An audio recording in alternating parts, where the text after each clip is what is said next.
Good morning India. आज का सवाल है, नीतीश जी ने जो भरी सदन में महिला का अपमान किया, आपत्तिजनक बयान दिया था कल विधानसभा और विधान परिषद दोनों सदनों में, उसके लिए आज माफी मांगे। क्या माफ कर देना चाहिए? आज का सवाल मैं पूछता हूं, किसी का गर्दन काट दो, अब माफी मांगो, गर्दन जुट तो नहीं गया?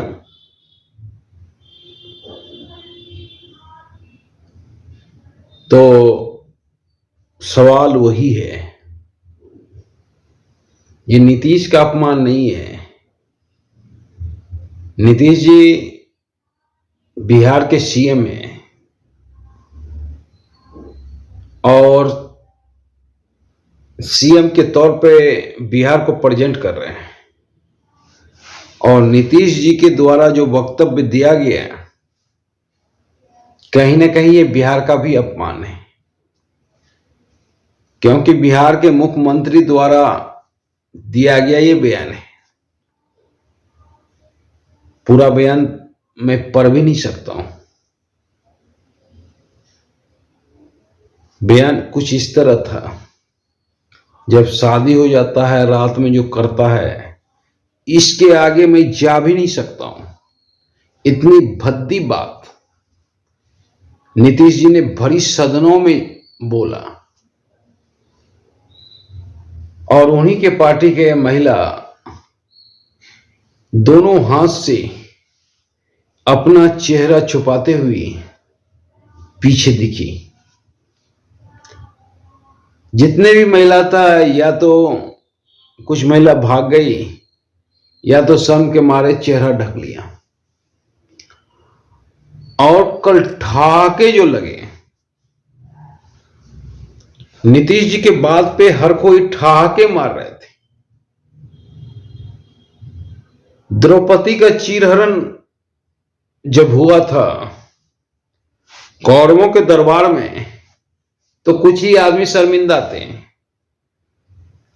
गुरु द्रोण और भीष्म पितामह। बाकी द्रौपदी चीरहरण का मजा ले रहे थे। कल का विधानसभा का दृश्य अगर आप देखोगे तो वही बात याद आएगा। हर कोई ने मजा लिया,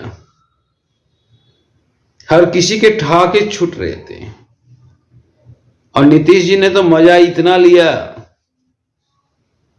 कि मानो वो मजे में भूल गए कि हम कहां बैठे हैं और कहां क्या बोल रहे हैं। और हाथ का इशारा जो था, बेशक बहुत गंदा प्रवृत्ति का था, फिर भी उनको डिपेंड करने वाले उन्हीं के पार्टी के कुछ प्रवक्ता नीतीश जी को बोल रहे हैं कि नीतीश जी ने समाज को जागृत करने के लिए बात बोला है। तो मैं पूछता हूं कि अगर समाज को इतना ही जागृत करना है, तो आप अपने बेटे के पास ये बात बोलिए, आप अपने बेटे के पास ये बात बोलिए, या सरेआम टीवी पे बोलिए, तब मैं मानूंगा कि आप नीतीश जी का बचाव कैसे कर रहे हैं। ये एक प्रकार का क्राइम है।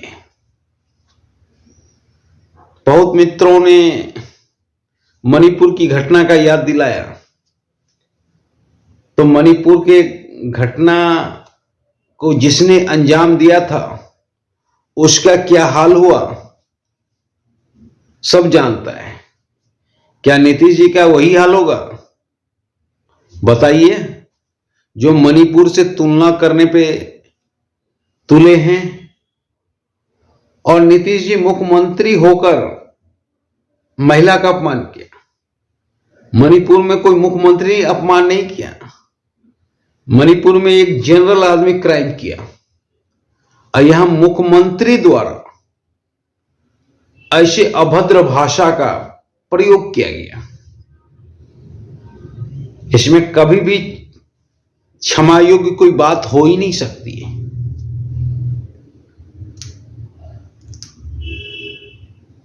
पर और एक वक्तव्य से आश्चर्य आपको लगेगा कि नीतीश जी ने महिलाओं के लिए बहुत कुछ किया। 50% आरक्षण दिया, हर जगह वैकेंसी में महिलाओं को छूट दिया, तरह तरह के बयान। मैं पूछता हूं, नीतीश जी कोई अपने घर से दे रहे हैं कि बिहार सरकार का प्लान के थ्रू दे रहे हैं? ये लोकतांत्रिक तरीके से चलने वाला देश है, ये राजतंत्र नहीं है और यहां नीतीश जी का कुछ नहीं है। तो नीतीश जी का जो भी बचाव कर रहे हैं उसको ये सब बात समझनी चाहिए।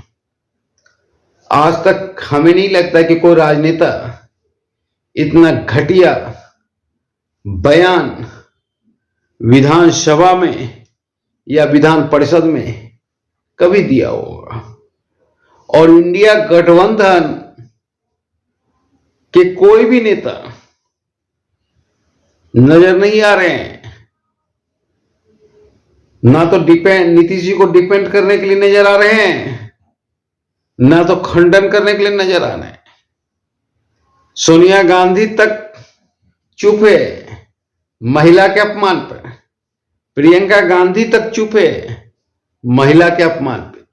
यही होती है राजनीति कि अगर विपक्ष कुछ कर दे तो हल्ला करो, और कोई अपने पार्टी का आदमी महिला के बारे में कुछ उल्टा सीधा बोल दे तो मुंह चुप रखो। शर्म करने वाली आज की राजनीति है, इससे हमें बचना चाहिए और खुले तौर पे हमें विरोध करना चाहिए। मैं तो कहूंगा नीतीश जी की जो पार्टी में जितने महिलाएं हैं वो भी विरोध करें। ये लोकतांत्रिक तरीके से चलने वाला देश है और इसमें नारी का अपमान के लिए कोई जगह नहीं है। और भरी विधानसभा में जो नारी का खिल्ली उड़ाया है, द्रौपदी चीरहरण हुआ है।